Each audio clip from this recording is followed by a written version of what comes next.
Bring in former governor of Arkansas, Mike Huckabee, and former presidential candidate as well. Governor, good to have you with us. Good morning. Good to see you. I've got my clipboard in case you throw anything at me. I'm ready. On cue. If we throw any curveballs at you, you never know. Well, we won't throw you a curveball off the top. I mean, as you know, everyone's talking about this climate change deal, but you look at polls. This is from a Pew poll. I think it was back in January.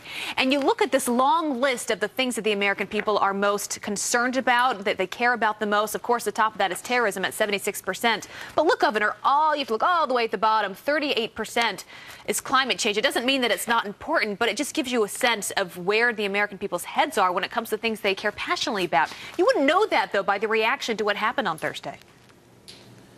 No, you really wouldn't. I mean, there is a hyperbolic hysteria that's been going on ever since Donald Trump announced that we're pulling out of the Paris deal. And a lot of people didn't even understand that the Paris deal was bad for America in a number of ways. Economically, it was bad. It was bad, and it was giving over a lot of our sovereignty to letting other countries dictate to us what we would do in terms of energy policy. And then it was bad because, frankly, it was going to make the lives of poor people much more expensive. Electricity, gasoline, the cost of buying anything, because people have to understand that if you increase the cost of energy, then the cost of getting a product from point A to point B goes up, and that means the shelf price goes up. But, Governor, the ACLU... You never heard that. The ACLU came out and said this is racist. Us pulling out of the Paris Climate Accords is racist because, and I'm quoting, black and brown people tend to live closer to coal plants, and therefore they're getting asthma at a higher rate. Well, again, it's nonsense. I mean, you would think that the whole world is choking to death. America has done significant improvement in our air and our water. We've been doing it. We've had a dramatic decline in CO2 emissions since 2006. We did that without the Paris Accords. You know, it's good business to be more energy conscious and to be conservationist. Sure. But it isn't good sense to be nuts. And that's what a lot of these policies are. They're just plain nuts, and they're surrendering America to some global mindset, and that is not healthy. And, Governor, that's what small business owners understand. I was shocked to open up my failing New York Times this morning and see a headline on the front page that talks about small businesses, and the headline is this. It says, "Small businesses cheer a new sheriff in town after the climate pact exit." Turns out the New York Times actually went to Middle America, asked regular people what they thought about it, and they said, we don't want it. Yet Democrats in the Washington Post, political strategists seem to think they're going to run in 2018 on climate change, as Abby mentioned.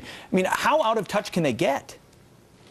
Well, they couldn't get much more out of touch than that, but let's hope they do. I mean, I'm speaking now as a Republican. I hope that that's all the Democrats can go out there and say that, you know, we're going to fight climate change, because other people want us to be fighting for jobs and infrastructure. They'd like to see better schools. They want grocery prices to be down. They want a future for their children and for their grandkids.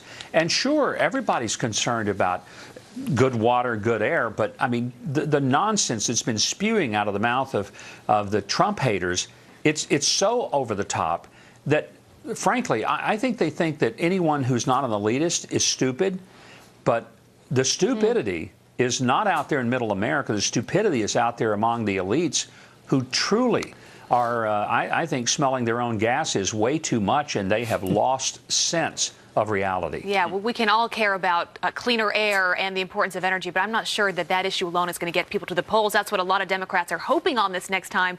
But Hillary Clinton, I know you've heard about this week. She's really been out of the woods, blaming almost everything on the reason she lost the election. Here's just some of that list. Go to Netflix. From the New York Times, Facebook, 1,000 Russian agents, Trump's Twitter account, the Democratic Party. It's very difficult, historically, to succeed a two-term president of your own party. Polling misogyny, women in the suburbs, Comey, WikiLeaks, voter suppression, fake news, all of that. And that's kind of what happened. She left out lunar eclipse. But you know what, Governor? Even Democrats are saying Hillary Clinton, it's time to move on. Senator Al Franken, most recently, here's what he said. I think she has a right to analyze what happened, but we do have to move on, and we have to move on by proving that we are the party that cares about the people who voted. A lot of the people voted for Trump. You agree? Yeah, you know, it's kind of a rare day. You need to mark this one down. Al Franken and I actually agree on something, and it's that Hillary needs to get over herself and quit blaming everybody. I don't know if you know this, but she's going to Nashville. She's recording a new album, Hillary's Greatest Hits of 1001 Excuses Why Twice I Wasn't Elected President. Yeah. Look, I've run for president twice, too, but you can't blame everyone else. Ultimately, the candidate wins and the candidate loses.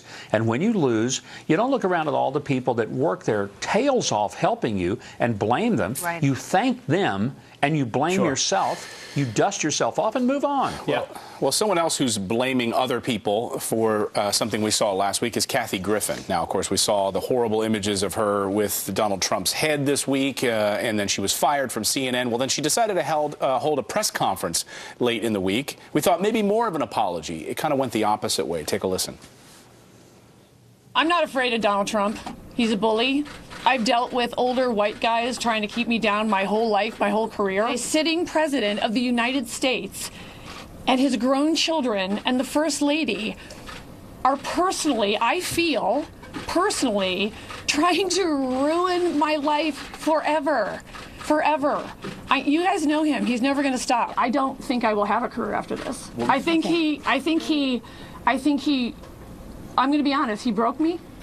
He broke me. He broke. And then I was like, no, this isn't right. It's just not right.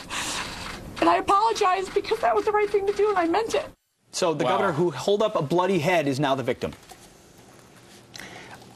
That was just absolutely unhinged. And frankly, I thought Kathy Griffin did herself a little bit of a favor when she apologized, although she really didn't apologize to Donald Trump and his family. She just apologized to her fans for going too far. But then she just blew it all with this moment yesterday. And then to say it's because of old white guys. I'm thinking, no, darling, it's not old white guys that ruined your career. It's one old white woman. And if you want to know who she is, take a look in the mirror. That's who she is. That's who ruined your stinking career. And it had nothing to do with anybody else other than your poor taste and something that was so bad and over the top that even your BFF Anderson Cooper bailed on you. Well, what's the mindset of the left, Governor, where you take a brazen act like this, you apologize, and then you claim I'm being bullied? It's always bullying and victimhood. Why do they go there?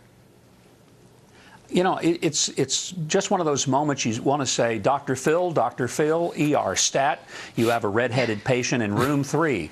This was really just a moment that was surreal. And the only thing I can figure is that ambulance chaser Lisa Bloom decided that she would, have another moment under the lights and cameras.